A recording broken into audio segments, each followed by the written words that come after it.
तो आज का टॉपिक है सेंट्रीपेटल फोर्स और कंजर्वेशन ऑफ लीनियर मोमेंटम। यहाँ सेंट्रीपेटल फोर्स में हम लोग ये जानेंगे, आज पढ़ेंगे कि जैसे ये मुन्ना है, मोटरसाइकिल चला रहा है और इसको ये भी वेलोसिटी से चल रहा था और इसको एक रेडियस आर का हाईवे पे कर्व है, तो इसको पता करना है कि कितना एंगल थीटा से झुकेगा कि वो उस कर्व को आसानी से पार कर सके। उसी तरह अगर उसके पास चार चक्किया है तो हम अक्सर देखता है कि कर्व पे रोड को थोड़ा ऊंचा उठा दिया जाता है, इसको हम लोग कहते हैं बैंकिंग। तो उसको ये भी समझ नहीं आता कि वो ऐसा क्यों करते हैं लोग रोड डिजाइन करने वाले। फिर हम लोग पढ़ेंगे कि अब्दुल कलाम रॉकेट कैसे चलाते थे, और ये है मुन्ना जिसको इस आइलैंड पे जाना है और ये फंसा हुआ है बीच में, और ये बहुत और जो समुद्र काफी शांत है ना, इसमें कुछ करंट चल रहा है, तो इसको जाना है यहाँ। लेकिन इसके पास एक फायदा ये है कि उसके पास बहुत सारा ब्लॉक है, मास है, तो करेगा क्या कि एक एक को फेंकते जाएगा बारी बारी से, तो उसका स्पीड इधर गेन होगा। तो ये सब देखेंगे आज हम लोग। तो आज का पहला टॉपिक सेंट्रीपेटल फोर्स। तो सेंट्रीपेटल फोर्स होता कब जरूरत पड़ता है, जब कोई बॉडी जो है एक सर्कल में घूमना चाहता है, लेकिन और स्पीड उसका सेम ही है, लेकिन जो उसका डायरेक्शन है वो घड़ी घड़ी चेंज होते जा रहा है। तो वेलोसिटी जो है वो मैग्नीट्यूड प्लस डायरेक्शन दोनों होता है। अनलाइक स्पीड में बस मैग्नीट्यूड होता है, तो ये कांस्टेंट स्पीड u से ये सर्कल को मैन्युवर कर रहा है। तो हो क्या रहा है कि इसका मैग्नीट्यूड तो चेंज नहीं हो रहा, लेकिन डायरेक्शन चेंज हो रहा है, और डायरेक्शन चेंज होने के कारण वेलोसिटी में चेंज आ रहा है, dv/dt हमें आ रहा है। इसका मतलब एक एक्सेलरेशन आ रहा है, इसको हम कहते हैं सेंट्रीपेटल एक्सेलरेशन। और ये एक्सेलरेशन तब आएगा जब हमें इसको अगर मास से मल्टीप्लाई कर दे तो वो हमें सेंट्रीपेटल फोर्स कहते हैं उसको। ये फोर्स चाहिए होता है सेंट्रीपेटल फोर्स, मास टाइम सेंट्रीपेटल एक्सेलरेशन dv/dt। यहाँ v का मैग्नीट्यूड चेंज नहीं हो रहा, डायरेक्शन चेंज हो रहा है बस। तो इसको हम डिराइव करेंगे AC का फॉर्मूला। तो यहाँ पे ये सर्कल का सेंटर ये है और रेडियस r है, ये रेडियस r है, और ये थीटा d थीटा से किसी टाइम dt पे किसी टाइम dt में ये d थीटा में कवर कर रहा है। तो इसका वेलोसिटी डायग्राम देख लेते हैं, वेक्टर डायग्राम। तो ये u और ये u और ये d थीटा से चेंज हो रहा है, और इस वेलोसिटी से इस वेलोसिटी तक जाने के लिए एक्सेलरेशन टाइम्स t इसमें इस वेलोसिटी में ऐड होगा, तब ये फाइनल वेलोसिटी ये आएगी। if this vector plus this vector is equal to find this vector। अब ये डी थीटा है। अब किसी भी ट्रायंगल सेक्टर में ये थीटा है और ये length of arc r l है और रेडियस r है, तो l को हम लिख सकते हैं r टाइम्स थीटा। उसी तरह इसमें भी हम लोग लिखेंगे AC times t, AC times dt time में अगर हो रहा है ये काम, तो AC times dt equals to r यहाँ पे है u, रेडियस u और ये d थीटा। तो AC को अगर उधर भेज दे तो ये u d थीटा dt, और यहाँ पे d थीटा को अगर ये लेंथ dl है तो d थीटा को हम लिख सकते हैं, dl को लिख सकते हैं r d थीटा। तो d थीटा हो जाएगा dl/r। तो इसको हम लिखेंगे u, r तो कांस्टेंट है ये, और dl/dt।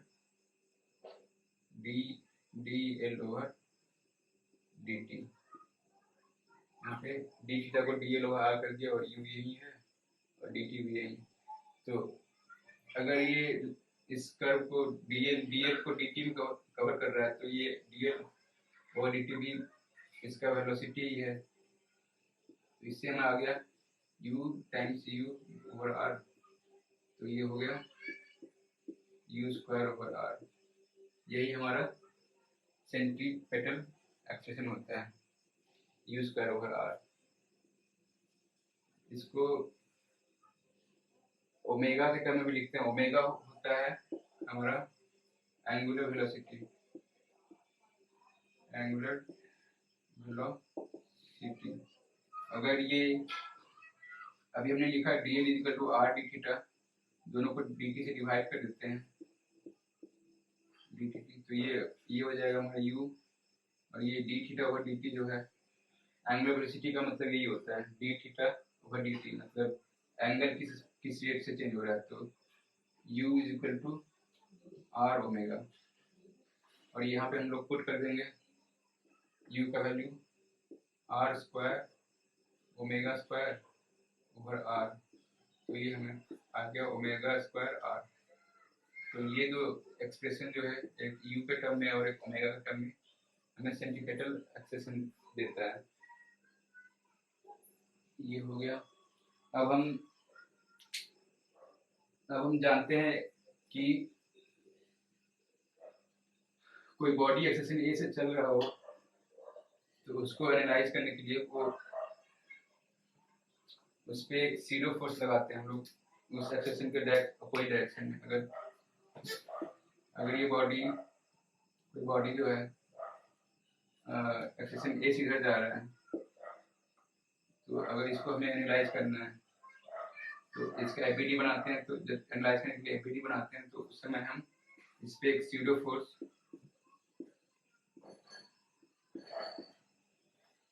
फोर्स एम ए, इसके मास टाइम्स एक्सेलेरेशन, इसके एक्सेलेरेशन का अपोजिट लगाते हैं।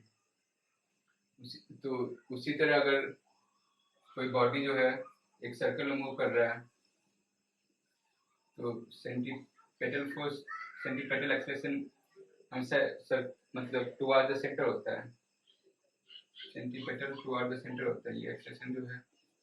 तो अगर इसको एनालाइज करना है, इस बॉडी को, इसका एपीडी अगर बनाएंगे तो एक m times ac pseudo force away from the centre लगेगा इस पे, जिससे हम सेंट्रीफ्यूगल फोर्स करते हैं। तो यही कॉन्सेप्ट हमें भी यूज करेंगे इस, अगर मोटरसाइकिलिस्ट जो है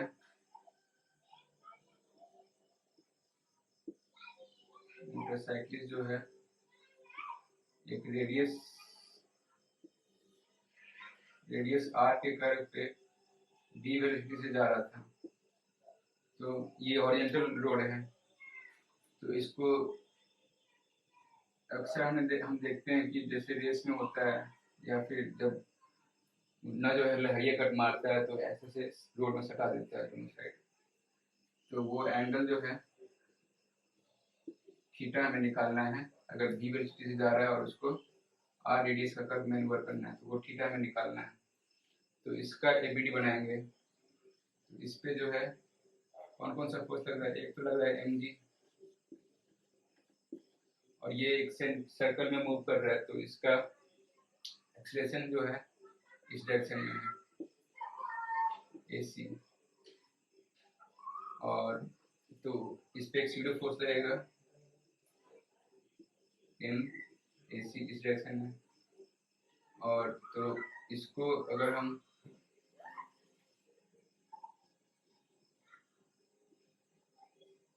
ये थीटा है तो इसको mg को हम ऐसे बैलेंस कर, ऐसे कंपोनेंट में डिवाइड कर देंगे, और MAC को भी हम लोग ये कंपोनेंट और इसको भी हम लोग ये परपेंडिकुलर और इस कंपोनेंट में डिवाइड कर देंगे। तो इसको इक्विलिब्रियम मेंटेन करने के लिए ये जो है mg cos theta, mg cos theta नहीं, ये बोला mg sin थीटा, ये दोनों जो है बैलेंस होना चाहिए। तो mg sin theta equals to ये sin थीटा है, ये थीटा है और ये थीटा है, तो ये हो गया mg sin थीटा, और ये बोला होगा ma ac cos थीटा। अब ac हमें पता है क्या होता है, वो होता है इसका वेलोसिटी v से जा रहा है v स्क्वायर ओवर r, और इससे हमारा mm काट देंगे, इससे हमारा जाता है tan theta is equal to v square over r। तो यही जितना ज़्यादा वेलोसिटी से वो उस रेडियस को, उसका कर्व को मैन्यूवर करेगा, उतना ही ज़्यादा उसको झुकना पड़ेगा। जी यार, जी छूट गया, v square over G R. तो जितना ज़्यादा वेलोसिटी से वो मूव कर रहा है, उतना ही उसको झुकना पड़ेगा, और जितना रेडियस, जितना बड़ा वो, जितना शार्प कर वो मैन्यूवर करेगा, जितना रेडियस उसका छोटा होगा, और अगर ऐसे है तो इसका रेडियस बड़ा है, तो ये अगर बड़ा है तो tan थीटा छोटा होगा, और ये अगर छोटा है तो tan थीटा बड़ा होगा। तो ठीक है, फिर हम देखते हैं कि अगर इसके पास 4 चक्किया गाड़ी है तो उसको तो वो झुका नहीं सकता, तो रोड डिजाइनर्स क्या करते हैं कि रोड को थोड़ा एंगल पे उठा देते हैं। जैसे ये है, ये रेडियस सर्कुलर कर्व है, तो हम लोग उसको ऐसे इसका थोड़ा सेक्शन काट देते हैं हम लोग यहाँ पे, और ये गाड़ी जो है यहाँ पे चक्का दोनों ये चल रहा है, ये थीटा से हम लोग इस रोड को उठा देते हैं। तो इससे होता क्या है कि mg का एक, ये जो mg है इसका जो एक इसको अगर हम ऐसे करें तो mg का जो ये कंपोनेंट है उसको, वही कंपोनेंट उसको सेंटीपेटल फोर्स देता है, और वही सेंटीपेटल फोर्स को हम लोग इससे इक्वेट कर देंगे सेंट्रीफ्यूगल फोर्स से, इसका एपीडी बना लेते हैं। तो एपीडी ये जो है गाड़ी है, थीटा से जा रहा था, थीटा एंगल है, और ये mg है, और ये mg डायरेक्ट वर्टिकल है mg, और ये इसका ऐसे कंपोनेंट और ऐसे कंपोनेंट लेंगे। तो इसका स्यूडो फोर्स हम लोग AC और mg, ये दो फोर्स इसका अभी लग रहा है, फ्रिक्शन लेस सरफेस है, तो फिर इसको हम इसका mg का ये कंपोनेंट और msc का वो ये कंपोनेंट इक्वेट कर देंगे, क्योंकि इस डायरेक्शन में ये इस डायरेक्शन में जो है वो इक्विलिब्रियम पे है, तो ये थीटा है, तो ये थीटा होगा, तो mg sin theta equal to AC क्या होगा, v स्क्वायर ओवर r, और ये cos थीटा, ये थीटा है तो ये cos theta,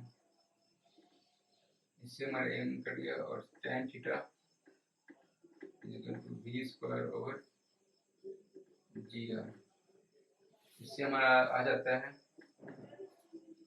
v square equal to gr tan theta, तो v equal to gr tan theta under root. और हाँ, तो अगर रेडियस r है और tan थीटा थीटा है, तो ये मैक्सिमम वेलोसिटी, मतलब ये इतना वेलोसिटी से वो इस कर्व को मैन्यूवर कर सकता है। इसका रेडियस अगर r है, इस कर्व का रेडियस r है, और इसका बैंकिंग सुपर, इसको बैंकिंग करते हैं, बैंकिंग या फिर सुपर एलिवेशन। तो सुपर एलिवेशन एंगल अगर थीटा है तो इस भी से वो उस कर्व को मैनुअल कर लेगा। अब इसमें एक कॉम्प्लिकेशन ये आ जाता है कि अगर रोड फ्रिक्शन, रोड के अभी ये तो रोड के पास, रोड और टायर के बीच में फ्रिक्शन होगा, तो दो केस, इसमें दो केस आ सकते हैं। गाड़ी जो है ज़्यादा वेलोसिटी से जाएगा तो इधर इधर स्लिप करना शुरू हो जाता है, और कम वेलोसिटी से जाएगा उस केस में, और कम वेलोसिटी से जाएगा तो वो डाउनवर्ड स्लिप करना शुरू कर जाता है। तो दोनों केस में अंतर क्या होता है? अगर फ्रिक्शन हो तो, कि अगर जब इधर मूव करना शुरू कर जाता है तो फ्रिक्शन इधर लगता है, और जब नीचे स्लिप करता है तो फ्रिक्शन ऊपर लगता है। तो इससे हमें आता क्या है कि एक रेंज आ जाता है इसमें। तो एक पार्टिकुलर वैल्यू आई है v की, जब फ्रिक्शन होता है तो जो हमें एक विंडो मिल जाता है कि इसके और इसके बीच में अगर चलेगा तो वो स्लिप ना ऊपर स्लिप करेगा ना नीचे स्लिप करेगा। तो वो v का रेंज कैसे आएगा, कैसे आता है? तो इसको एक कॉन्सेप्चुअल वे से सॉल्व कर सकते हैं। अगर ये थीटा है और friction tan phi equal to mu है, ये एंगल ऑफ रिपोज होता है, कल हमने पढ़ा था। तो होगा क्या कि इसी एंगल में ये फाई और ये फाई ऐड कर सकते हैं। tan अभी v, हाँ, तो अगर तो इस केस में वो नीचे स्लिप करेगा और इस केस में वो ऊपर स्लिप करेगा। तो हमें v का वैल्यू अभी आया था g R tan theta under root. तो अगर इसी में हम लोग tan थीटा प्लस फाई करेंगे, tan थीटा प्लस फाई, तो हमें मैक्सिमम वेलोसिटी आ जाएगा। मैक्सिमम वेलोसिटी मतलब कि इस केस में वो ऊपर स्लिप नहीं करेगा। और यही केस अगर थीटा माइनस फाइव कर देते हैं तो एक भी इसका रेंज थीटा माइनस फाइव कर देते हैं, थीटा माइनस फाइव, तो इस केस में वो नीचे स्लिप नहीं करेगा। तो ये रेंज हमें आ जाता है v square equal to G R tan theta plus minus five. अभी हमने देखा कॉन्सेप्चुअली कि अगर वही बैंकिंग है थीटा से और ये इस पे व्हीकल चल रहा है, तो इस अगर ये धीरे कम वेलोसिटी से जाएगा तो नीचे स्लिप कर जाएगा, और ज़्यादा वेलोसिटी से जाएगा तो ऊपर स्लिप कर जाएगा। तो v का एक प्लस रेंज मिलता है, एक माइनस रेंज मिलता है। तो ये आता है हमारा g R under root tan theta, और ये अगर प्लस वाला आएगा प्लस फाइव, माइनस वाला आएगा माइनस फाइव। ये जहाँ फाइव जो है, फाइव है एंगल ऑफ रिपोज, जो कि फ्रिक्शन एंगल ऑफ रिपोज है, जो कि आता है हमें फ्रिक्शन बिटवीन व्हीकल का जो चक्का और रोड के बीच में जो फ्रिक्शन है, लैटरल फ्रिक्शन से आता है। तो ये हम डिराइव करेंगे। एक केस देख लेते हैं इसका, कोई भी प्लस या माइनस वाला। तो इसका एबीडी बनाते हैं, ये थीटा है। इस पे सबसे पहले ग्रेविटेशनल फोर्स mg, दूसरा फोर्स अगर ये एक सर्कल में मूव कर रहा है तो इस पे एक सेंट्रीफ्यूगल फोर्स, सीडो फोर्स जो है बाहर को लगाते हैं m ac, और ये इस सरफेस पे है तो सरफेस का नॉर्मल रिएक्शन, और नॉर्मल रिएक्शन के कारण फ्रिक्शन फोर्स, अगर ये ऊपर की ओर स्किड कर रहा था तो फ्रिक्शन फोर्स नीचे क्यों लगेगा, ये नीचे। तो ये सारा फोर्स आ गया। अब हम इसको बैलेंस करेंगे ये दो कन्वीनियंट डायरेक्शन में। तो पहला हम देख लेते हैं ये direction along the surface of the road, तो वो है एफ प्लस ये थीटा है, ये थीटा हुआ तो ये थीटा हुआ, तो M G sine theta, M G sine theta, और ये दोनों इधर लग रहा था और एक एम ए सी उधर लग रहा है, एम ए सी ये थीटा है, ये थीटा हुआ, M A C cos theta, यह गया अलोंग द रोड। अब नॉर्मल टू द रोड है हमारा M G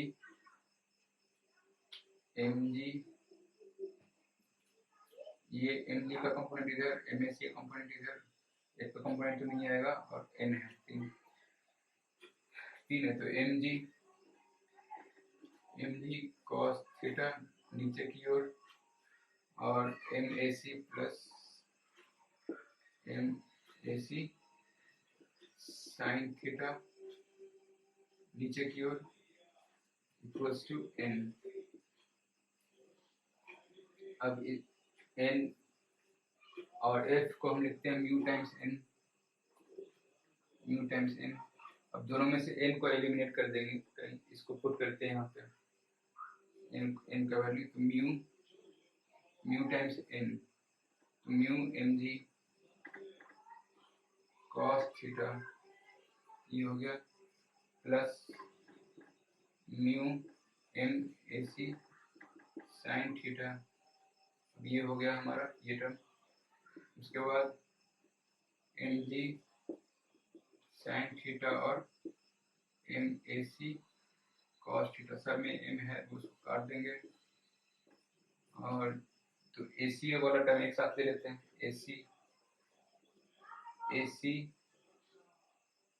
mu sign theta और उधर है cos theta minus cos theta, ये इक्वल्स टू अगर हम करेंगे बिना म्यू वाला टर्म, बिना ए सी वाला टर्म उधर कर देते हैं, तो mu G cos theta minus mu G cos theta और माइनस जी, इसको जी को mu cos theta sine theta जी, यहाँ पे भी वैसा है। अब ए सी हमारा आ गया, ए सी इक्वल्स टू माइनस टू, वैसे इसको उलट देंगे, तो म्यू इसको ऐसे करते sine theta plus mu cos theta divided by cos theta minus mu sign theta, ये इसको मैंने उलट दिया तो ये माइनस साइन यहाँ से कैंसिल हो गया, तो ये जी। अब तो ये हमारा आ गया था ए सी का टर्म, इसको अगर हम कॉस थीटा से डिवाइड कर देते हैं तो tan थीटा प्लस म्यू और ये cos theta 1 minus mu tan theta. अब tan थीटा को हम लिख सकते हैं, म्यू को लिख सकते हैं tan फाई, तो tan फाई का लिख देंगे तो tan theta plus tan phi 1 minus tan theta into tan phi, ये tan ए प्लस बी का फॉर्मूला होता है tan A plus tan B 1 minus tan A tan B, तो इससे हमारा आ गया क्या, इससे हमारा आ गया ए सी जो कि V square over R equals to, यहाँ पे जी छूट गया है, equals to G tan A tan theta plus phi, और इसको हाँ तो v is equal to G R tan theta plus phi का अंडर रूट। अगर वही ये तो मैक्सिमम वेलोसिटी हो जाता है, उस केस में फ्रिक्शन नीचे था, उसी तरह अगर कम वेलोसिटी से चलेगा तो नीचे स्लिप करेगा और फ्रिक्शन ऊपर आएगा, तो उससे एसी में कुछ चेंज होगा तो ये माइनस फाई आ जाएगा, और ये हमारा रेंज आ गया। अब हम बढ़ते हैं अपने दूसरे टॉपिक की ओर, वो है कंजर्वेशन ऑफ लीनियर मोमेंटम, जिसमें एक वर्ड है लीनियर, दूसरा वर्ड इसी का होता है वो होता है इसी के रिलेटेड होता है एंगुलर मोमेंटम। इसमें लीनियर और एंगुलर में डिफरेंस क्या होता है? तो लीनियर, अगर कोई ऐसा बॉडी है तो लीनियर मोशन में क्या होता है कि इस बॉडी का हर एक पार्टिकल जो है एक ही वेलोसिटी से एक ही डायरेक्शन में चल रहा होता है। वी वी वी मतलब पूरा एज ए सिस्टम एक ही वेलोसिटी से चल रहा है, तो वो इसको कहते हैं ट्रांसलेशन या फिर लीनियर मोशन। और अगर वही बॉडी जो है, इसको यहाँ से मान लें कि इसको ये बॉडी रेस्ट पे है, ये ज़्यादा वेलोसिटी चल रहा है, ये ज़्यादा वेलोसिटी चल रहा है, ये ज़्यादा वेलोसिटी चल रहा है, इसका मतलब ये है कि इसको वैसे मिला देते हैं, ऐसे मिला देते हैं, तो ये पॉइंट रेस्ट पे है और ये जो बॉडी जो है इसके अबाउट रोटेट कर रहा है, और इसको हम कहते हैं IC, instantaneous centre of rotation. और ये बॉडी जो है हमारा एंगुलर मोशन में है। ये तो कॉन्सेप्ट हो गया एंगुलर मोशन का और लीनियर मोशन का।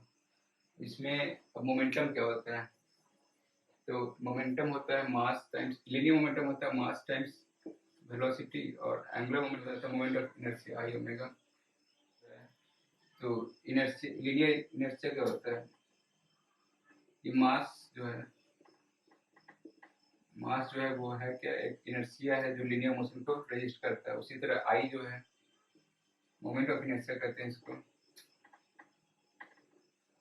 मोमेंट ऑफ इनर्शिया, वो एक एंगुलर मोशन को रेजिस्ट करता है। तो ये हो गया मास। अभी इस लेक्चर में हम अभी लीनियर मोमेंटम पे फोकस करेंगे। तो लीनियर मोमेंटम को हम लोग लीनियर मोमेंटम को हम लोग पी से भी रिप्रेजेंट करते हैं, P equals to mass times velocity. अगर इसको डिफरेंशिएट कर दे, dp ओवर dt कर दे, dp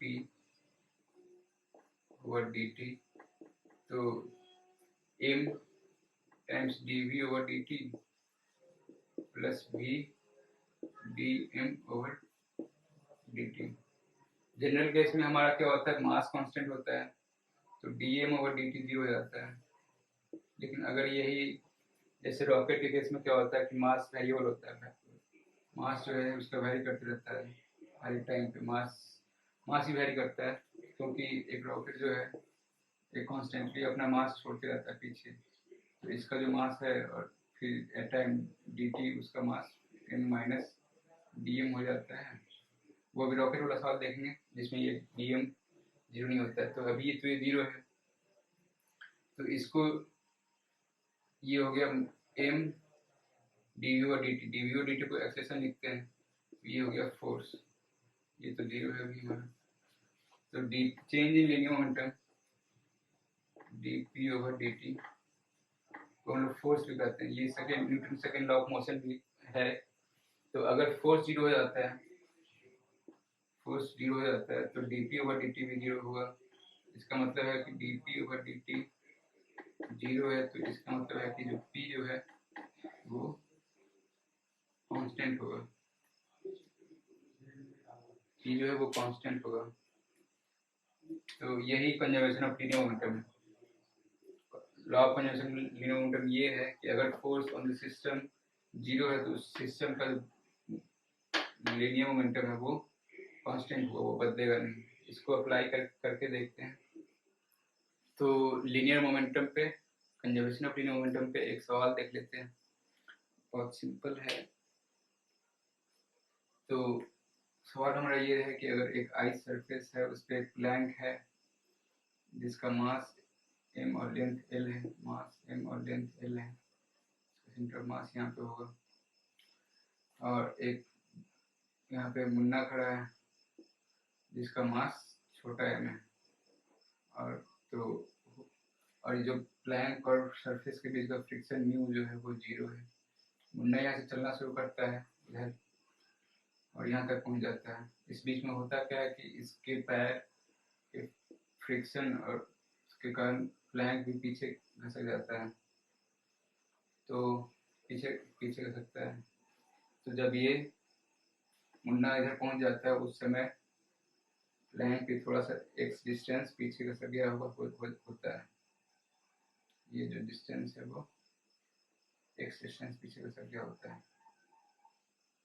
और मुन्ना जब यहाँ पे पहुंच जाता है तो ये इफेक्टिवली एल माइनस एक्स ही मूव कर पाता है। और ये डिस्टेंस एक्स है, तो अगर ये सेंटर ऑफ मास का डिस्टेंस ले इसका, तो ये पॉइंट, अगर ये पॉइंट इसका एक्स मूव किया है तो इसका बीच वाला पॉइंट भी एक्स मूव करेगा। अब इसमें चूंकि जबकि इसके मुन्ना के पैर और प्लैंक के बीच में फ्रिक्शन फोर्स लग रहा है, लेकिन सिस्टम में जो हो रही है, सिस्टम ले लेते हैं प्लैंक और मुन्ना का, तो इसमें सिस्टम में जो हो पे कोई एक्सटर्नल फोर्स नहीं लग रहा है, एक्सटर्नल फोर्स जीरो है, तो इसका सेंटर ऑफ मास रेस्ट पे रहेगा दोनों का। तो सेंटर ऑफ मास रेस्ट पे रहेगा, तो देख लेते हैं सेंटर ऑफ मास मूव नहीं करेगा, तो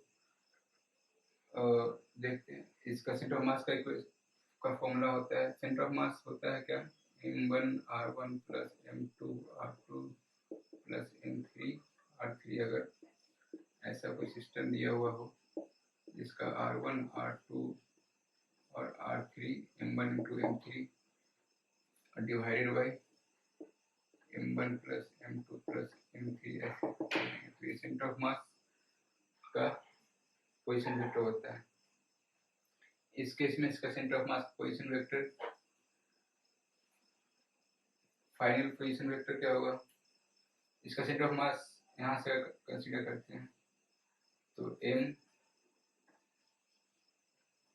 m times centre of mass का जो मूवमेंट है वो कंसीडर करते हैं, तो m सेंटर, अभी हमने पढ़ा कि लीनियर मोमेंटम v जो है mv जो है वो समेशन ऑफ mv जो है वो जीरो होगा, तो इसका समेशन ऑफ mv लिखते हैं, तो इसका होगा m times l minus x, distance चला वो अगर t टाइम में चलता है तो ये mv हो गया, प्लस बड़ा वाला मास जो है m वो x डिस्टेंस पीछे जाता है, इसका मतलब माइनस x, वो डिस्टेंस टाइम t में हुआ करता है वो t जीरो, तो ये इसका मोमेंटम और इसका momentum, total momentum initially zero था और फाइनली भी जीरो होगा, और t को हम उधर काट देंगे तो हमारा आ गया m times l minus X plus m times equals to m times x। इससे हमारा आ गया x is equal to m l over m plus m। इसके बेस ये तो आ गया हमारा x, जो ये ब्लॉक कितना पीछे आया वो है ml over m plus m। ठीक है, तो इस कंजम्पशन मोमेंटम पे एक और क्वेश्चन दे लेते हैं, थोड़ा ज़्यादा इंटरेस्टिंग है। वो है, अगर कोई मुन्ना जो है उसको कूदने का बहुत शौक है, तो ऐसे नहीं कूदता, वो एक गाड़ी से दूसरी गाड़ी पे कूदता है। तो ये हमारा रोड है, उस पर एक गाड़ी चल रहा है, इधर ये गाड़ी चल रही थी, एक और दूसरा गाड़ी चल रहा है, ये वेलोसिटी v0 से चल रहा था, ये वेलोसिटी va से चल रहा था, ua से चल रहा था मान लेंगे, और ये ub से चल रहा था गाड़ी भी, और इस पे मुन्ना है, इसको कूदने का शौक है, तो ये इसके u वेलोसिटी से कूदता है, u हॉरिजॉन्टल वेलोसिटी से कूदता है, u कुछ वेलोसिटी से कूदता है जिसका हॉरिजॉन्टल कंपोनेंट u है विद रिस्पेक्ट टू, ये जो u दिया हुआ है वो गाड़ी के रिस्पेक्ट में है, u मतलब ये जो है गाड़ी जिस वेलोसिटी चल रही थी उसके रिस्पेक्ट में वो u से कूद सकता है, इतना फोर्स को लगाता है। तो वो यू से कूद सकता है। तो हमें फाइनल निकालना है कि उसके बाद कूदने के बाद क्या होगा कि ये गाड़ी जब चल रही थी, इसका वेलोसिटी बदल के भी ये हो जाएगा और इसका दूसरे का वेलोसिटी बदल के भी हो जाएगा, और इस पे मुन्ना खड़ा है, अब आज खड़ा होगा। तो ये भी और ये भी कितना कितना होगा, दोनों गाड़ी का मास m ले लेते हैं, m और m, और मुन्ना का मास छोटा m ले लेते हैं। और हमारा दोनों गाड़ी शुरू में v0 से ही चल रहा था, ये भी v0 से चल रहा है और ये भी v0 से चल रहा है। ये थोड़ा सिंप्लीफाई करने के लिए इन दोनों का सेम ले लिए, दोनों वेलोसिटी सेम ले लिए और फाइनल v और फाइनल v निकालना है। तो हमें करना क्या होगा कि सिस्टम एज ए होल, ये सिस्टम, ये गाड़ी का सिस्टम और ये गाड़ी का सिस्टम और ये मुन्ना, इस पे जबकि पहले ये सिस्टम का ले लेते हैं, कंजर्व करते हैं मोमेंटम। तो इस सिस्टम का इनिशियल मोमेंटम कितना था, इनिशियल मोमेंटम था m प्लस m छोटा m इंटू v0 से चल रहा था, ये हमारा सिस्टम का इनिशियल मोमेंटम आ गया। और फाइनल मोमेंटम क्या होगा, फाइनल मोमेंटम हमारा होगा ये, इस सिस्टम से मुन्ना जब कूद गया तो मुन्ना का जो मोमेंटम है वो इस सिस्टम से घट गया होगा, तो वो इसमें घटा देंगे, वो होगा m टाइम्स u। तो u जो है वो एक वेलोसिटी से रिलेटिव था।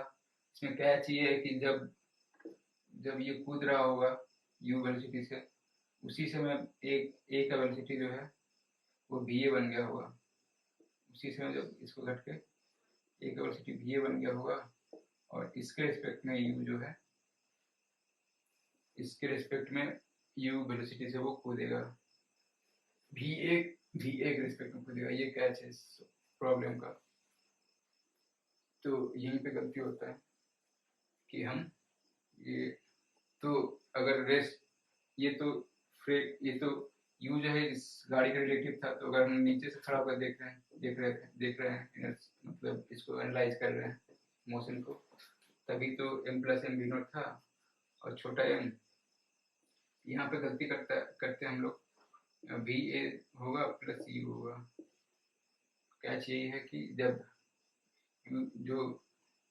जिस समय वो इसको छोड़ के निकलता है, उसी समय इस गाड़ी का वेलोसिटी v0 से va हो जाता है, तो यहाँ पे va होगा v0 में, और इक्वल्स टू ये, अब इस पे बस इसका मास m, बड़ा मास m और इसका वेलोसिटी va, ये हो जाता है।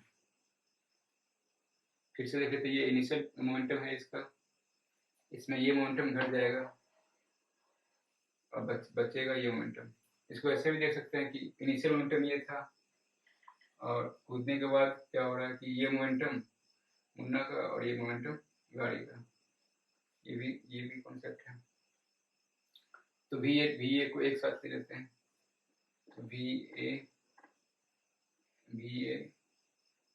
m प्लस m ये हो गया, और va m plus m equals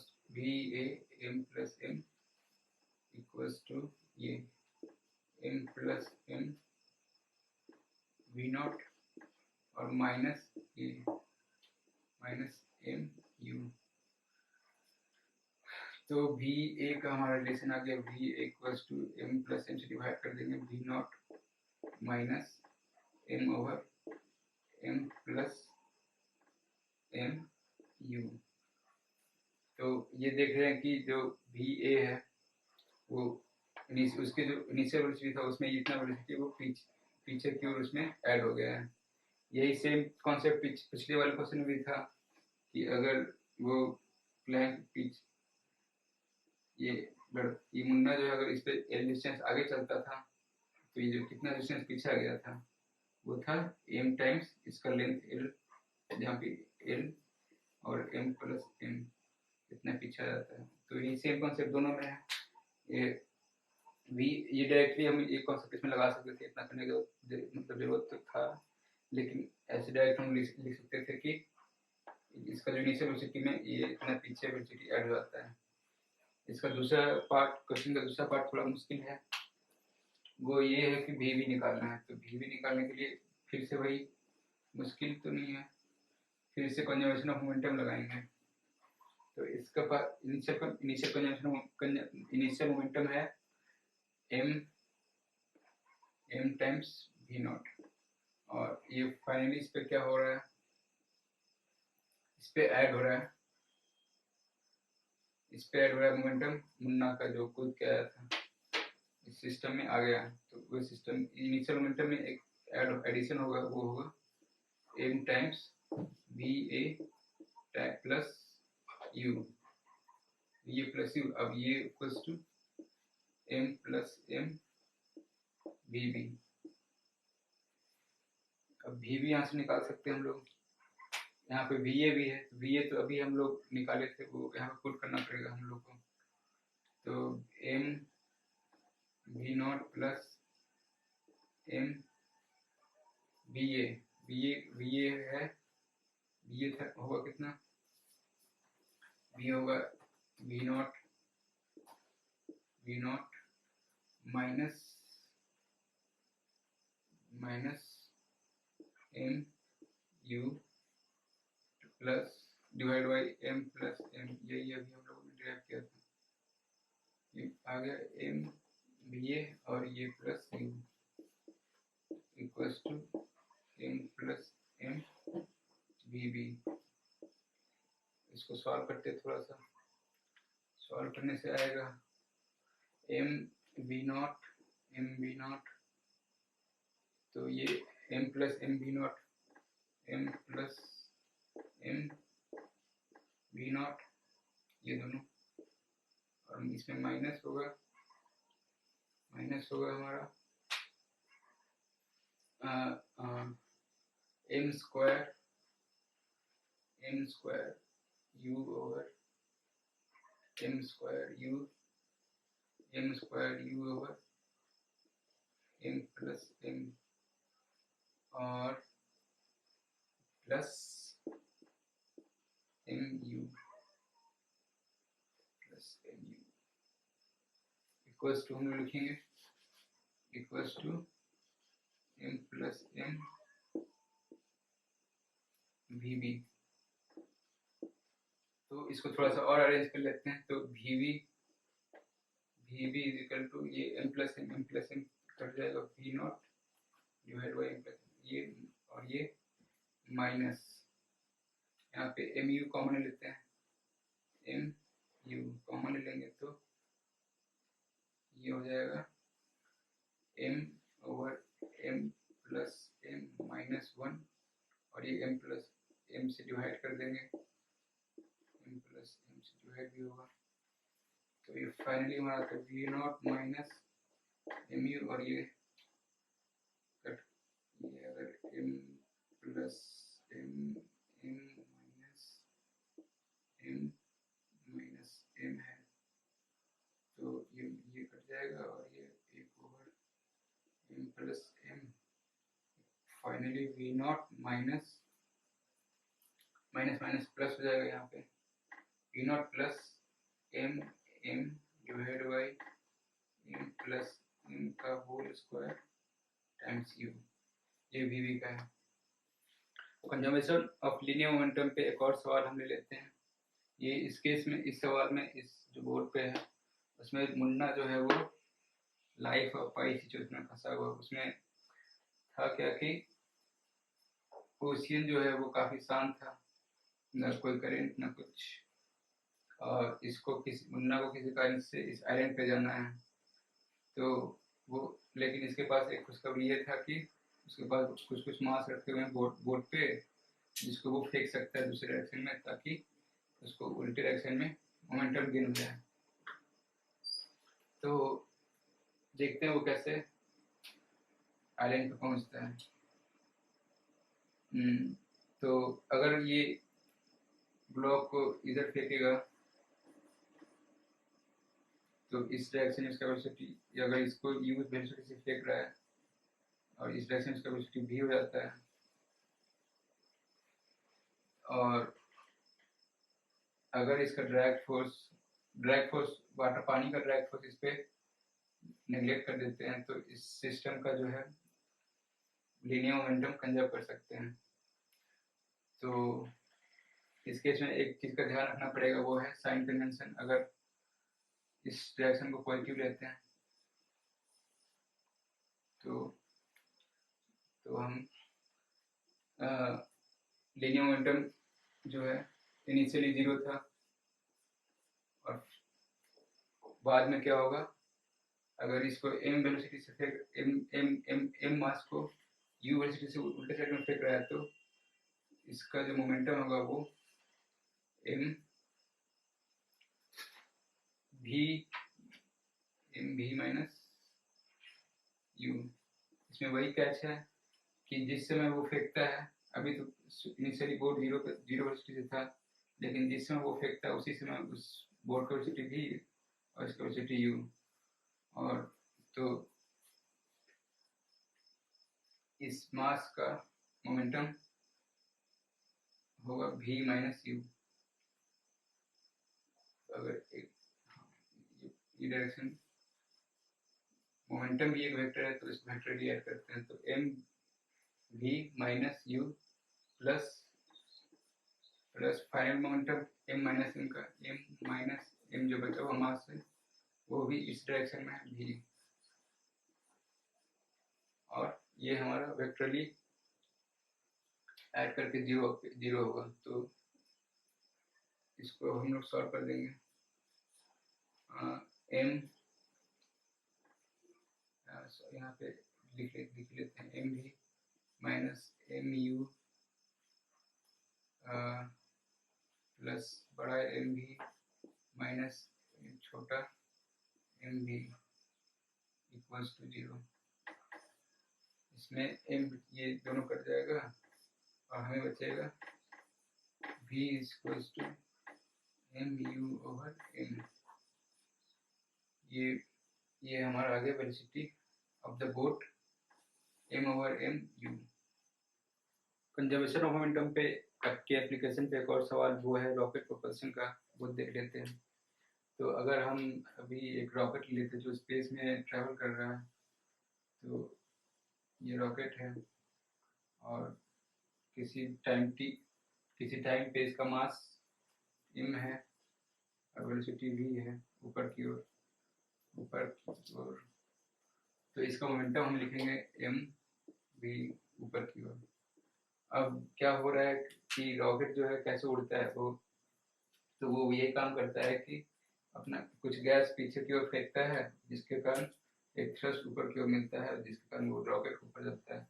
तो किसी टाइम dt में वो dmg गैस नीचे की ओर फेंकता है रिलेटिविटी u से, और तो क्या होता है कि जो बचा हुआ मास m है, m माइनस dmg मास है, वो ऊपर की ओर v प्लस dv से चलना v से dv उसमें ऐड हो जाता है। तो फाइनल मोमेंटम हम लिख सकते हैं क्या, तो फाइनल मोमेंटम लिखने के लिए पहले गैस का मोमेंटम dmg मास और u नेगेटिव, इसका ये तो रिलेटिव टू द रॉकेट है, तो अगर वही सेम क्या जो अभी बताते आ रहे हैं, वो ये है कि जिस समय ये रॉकेट का मास गैस रॉकेट के से u वेलोसिटी से छूटता है, उसी समय रॉकेट का वेलोसिटी भी v प्लस डी हो जाता है। तो जो इसका जो एक्चुअल वेलोसिटी होगा वो v plus dv minus u होगा, और ये ठीक है। फिर ये ऊपर की ओर, क्योंकि u नेगेटिव था और v प्लस v ऊपर है और ये नेगेटिव है, तो मोमेंटम ऊपर की ओर बैलेंस ऊपर की ओर कंजर्व कर रहे हैं। और ये फिर प्लस रॉकेट का momentum dmg v plus dv, ये भी ऊपर की ओर। तो इनिशियल मोमेंटम ऊपर की ओर था, ये गैस का मोमेंटम ऊपर की ओर, और ये रॉकेट का बचा हुआ रॉकेट का मोमेंटम ऊपर की ओर। अब इसको थोड़ा सा एक्सपेंड कर देते हैं। तो M V is equal to D M G V और plus D M G D V minus D M G U, और ये M V plus M V plus M D V minus D M G V D M G we minus D M G D V. अब ये M V और M V question का opposite side दोनों cut जाएगा। फिर ये D M G D v plus minus D M G D v भी cut जाएगा। फिर ये D M G we minus plus ये भी कट जाएगा। तो बचा हुआ हमारा टर्म है ये डी एम जी यू और एम डी वी। तो इस दोनों इक्वेशन के एक ही साइड में है। तो अगर डी वी को लिखते हैं, d v is equals to u d M g over m. ये सेम ही इक्वेशन आ गया हमारा, जो जनरल केस में अगर कोई बॉडी कोई एक कार्ड पे चल रहा है या शिप पे है और एक मास एम फेंकता है और टोटल शिप और टोटल मास एम था, तो उस केस में भी हमारा जो चेंज इन वेलोसिटी होता था वो यही आता था, u टाइम्स जो मास फेंका, जो रॉकेट मास फेंक रहा है गैस का, ओवर टोटल मास m। अब इस केस में ये dm दोनों वेरिएबल सेम नहीं है, mg और ये m है। तो एक इक्वेशन ये भी होता है, mg और m एक रिलेशन ये है कि मास ऑफ द गैस और मास जो है और total mass of the rocket, total mass, इसको अगर डिफरेंशिएट करें तो dmg प्लस dm, और ये टोटल मास तो कांस्टेंट है तो ये 0 हो जाएगा। इससे हमारा dmg इज इक्वल टू आ जाता है माइनस dm। तो इसको यहाँ पर हम पुट कर देंगे minus u dm over m। अब हमारा वेरिएबल सेम हो गया, इसको इंटीग्रेट किया जा सकता है dv, इसको मिला देते हैं। तो इंटीग्रेशन से क्या आएगा, इंटीग्रेशन से हमारा आ रहा है यहाँ अगर इनिशियली वेलोसिटी इसका 0 था और मास m नॉट था, अब किसी टाइम t के बाद इसका वेलोसिटी v हो गया था और मास का घटते घटते m हो गया है। तो v minus 0 equals to minus u constant है, कांस्टेंट वेलोसिटी से वो गैस को इजेक्ट कर रहा था, कांस्टेंट वेलोसिटी से गैस इजेक्ट कर रहा है। तो माइनस u और ये dm होगा m का इंटीग्रेशन लॉन ऑफ m जो वैरी कर रहा है m नॉट से लेके m तक, इसको लिख सकते हैं minus u ln m over m not. अब m जो है m नॉट से छोटा है, तो ये जो टर्म है वो निगेटिव है और ये टर्म यहाँ पे एक निगेटिव, तो अगर इसको हम ऐसे लिख सकते हैं u ln m naught over m, यहाँ पे m नॉट बड़ा है m छोटा है, तो ये टर्म पॉजिटिव और टोटल टर्म पॉजिटिव। तो फाइनली हमारा आ गया u is equal to v is equal to जो v equals to u ln m naught over m, और m को हम इसके अगर गैस जो है r रेट से रिजेक्ट हो रहा है, रेट r से रिजेक्ट हो रहा है, रेट ऑफ इजेक्शन जो है वो मान लेंगे कि r है, r मीटर क्यूब, जो कि r kg पर सेकेंड से रिजेक्ट हो रहा है। तो ये v इक्वल्स हम लिख सकते हैं u लॉन m नॉट है, अगर r kg पर सेकेंड से रिजेक्ट हो रहा था, तो अगर टाइम t में हम देखें तो m को हम लिख सकते हैं फाइनल जो है वो m नॉट पहले था माइनस रेट r से रिजेक्ट हो रहा है, तो उतना r टाइम्स t घट जाएगा। तो ये फाइनल हमारा इक्वेशन आ गया वेलोसिटी का, v equal to u ln m naught minus rt। तो अभी हमने देखा कि रॉकेट कैसे उड़ता है और मुन्ना जो है सड़क पर लहरिया कैसे मारता है। फिर ठीक है।